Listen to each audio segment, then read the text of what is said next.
championship against a very tough William Zepeda, 3-division world champion, 28 years of age. That's the kind of opposition that will show you just how great you are. And I believe tonight it was an absolute honour to sit just a few yards away from watching this man at work. An unbelievable talent and just scratching the surface of how great he will be in the sport of boxing. So well done, Shakur Stevenson, on defending your championship. Yeah. Going to just pass over to Shakur to say a few words, and then please raise your hands for questions. Anthony will take you. Thank you, Eddie. What's up, y'all? Oh, y'all want me? Oh, my fault. I just want to say thank you to all my fans and all my supporters. I appreciate them the most because they stood with me through the dark times when everybody was talking bad about me, when the world was against me. My supporters stayed with me, so I appreciate them the most. But, yeah, let's get to it. Right here, Shakur, congratulations, Amilcar Barnett, Matchroom Boxing. I was speaking to your grandfather a couple days ago, and you've said this for years, that with healthy hands and an opponent that's willing to try to win consistently throughout the fight, that you would show what you're really made of and your skills there in the ring. Describe tonight what you're able to do in the ring, and talk about your opponent, William Zepeda, please. My opponent was a hell of an opponent. He came here, he pushed me to another level. He made me make adjustments in there. He made me think a little bit. And I had to show y'all that I'm a dog, too. Y'all keep saying that I'm a runner, I'm pillow-fisted. So I kind of stood there in the pocket and at times and let y'all know that I can get busy, too. Shakur, was there anything that he hit you with that got your attention at least? Yo, people think that I got hurt. I was just watching the video because he threw a jab and I kind of was off balance. And when I was off balance, he kind of kept throwing, so it looked like I was hurt. But I promise you, if I was hurt, I would tell y'all. Score right here. Andreas Hale, ESPN. I'm curious, because you were the co-main event. Did you feel disrespected through this whole thing? And do you think you proved a point tonight that should never be the co-main event again? At the end of the day, things that's out of my control, I can't do nothing about. So I just handle what's in my control. And what I did tonight was in my control, so I put on a performance for y'all.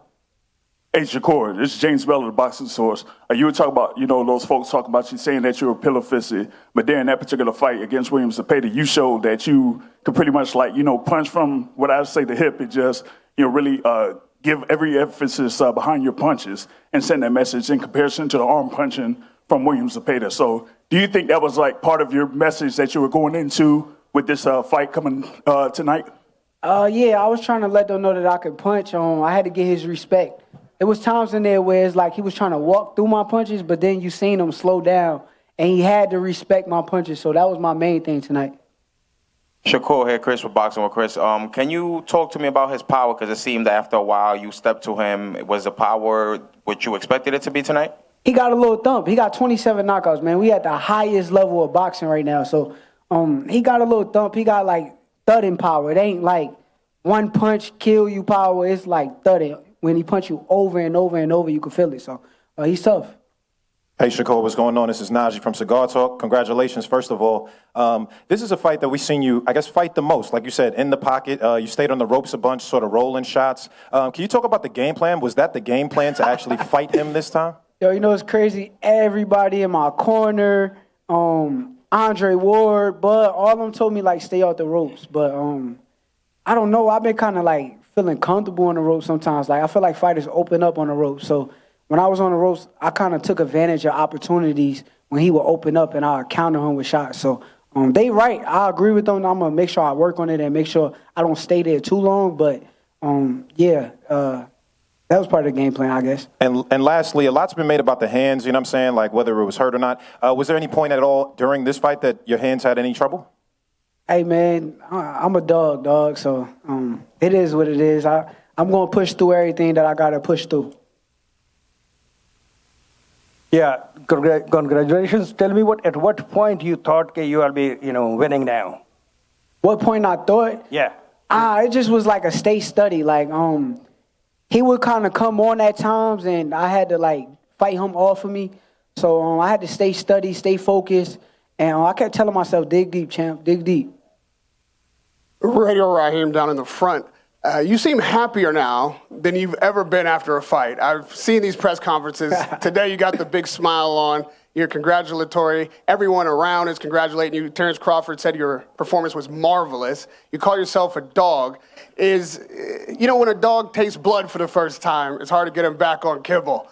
Is this the kind of performances you want to do leading forward and getting this kind of accolade? Hell no. I ain't gonna lie. I want to put on performances, but I also kind of took more punishment than usual. So I want to get back on my boxing, make sure I don't take a lot of punishment in there. So, I don't plan on getting hit no more. A lot of people were concerned when you were in the corner, not just on the ropes, but in the corner. It seemed like you were taking a lot of shots. Were you taking punishment then, or were you slipping and downloading what Zepeda was able to do? It was sometimes he would get stuff through. So that's what I want to take away. And it's always things you can work on and get better. So when I get back to the drawing board, I'm going to go watch it and see what I need to do different. And once I see it, I'm going to make sure I get on top of it. Both, I've talked to you, Eddie, and you, Shakur, about, in my opinion, your win over Oscar Valdez being your best fight. Eddie and Shakur, would you now consider this your best win? It could, because he pushed me to another level. He brought out a side of me that y'all didn't get to see. So I showed y'all something tonight. So at the end of the day, it could be one of my best wins, but I'm not going to take credit away from the Jamel Hearn performance, the Valdez performance. I'm a performer also, so that's what I'm here for. Shakur, what did you think of this whole first time here? People maybe weren't sure what kind of crowd they would get. It seemed awfully lively. What was your impression? It was lovely. It was a hell of a crowd. The crowd was excited the whole night. I kept hearing them say different things. Some people was cheering for Zepeda. Some people was cheering for me. It was a hell of a show. Hell of a show.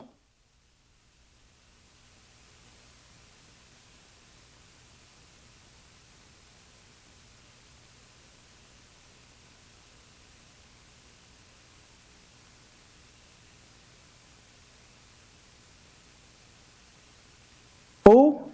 I was looking at who? Oh, Africa. I was looking at everybody. I was trying to see what everybody else was thinking. So I had to make sure like everybody was sure that I was winning. Because, you get different type of voices and people got different opinions. So I kind of like pay attention to every single body. And I judge off that. Yeah. I got like good intuition. So.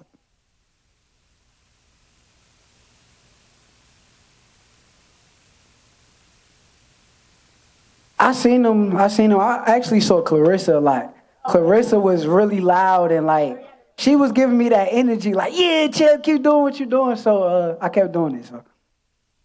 Shakur, congratulations. Andres Cantera from W Deportes Mexico. After this victory, who's next? Who's next? I told y'all who I want to fight. I can't keep saying the same thing. I already told y'all who I want to fight. The best versus the best. That should be my next fight. I told y'all I'm a dog. I'm top level, elite level fighter. So let's make boxing great again. Let's put the best fighters in the ring with each other, and let's see who come out victorious. Right. Hans Temesnow, Ring Magazine. Eddie, I spoke to a lot of people today. The same thing they kept saying about Shakur is Floyd Mayweather. Just remind them of Floyd Mayweather. Does he remind you of Floyd Mayweather, or who does he remind you of? I say he's a generational great. Floyd was a generational great. He's not Floyd Mayweather. He's Shakur Stevenson. But for me, he's also 28 years of age, and it's just the IQ, and it's a lot of them. That Bud's the same. Like they're unbelievably smart, talented fighters that see everything during the fight. And watching him, it's like I watch a lot of boxing every single week. You don't see fighters like Shakur Stevenson. They don't come along very often. They come along once every generation.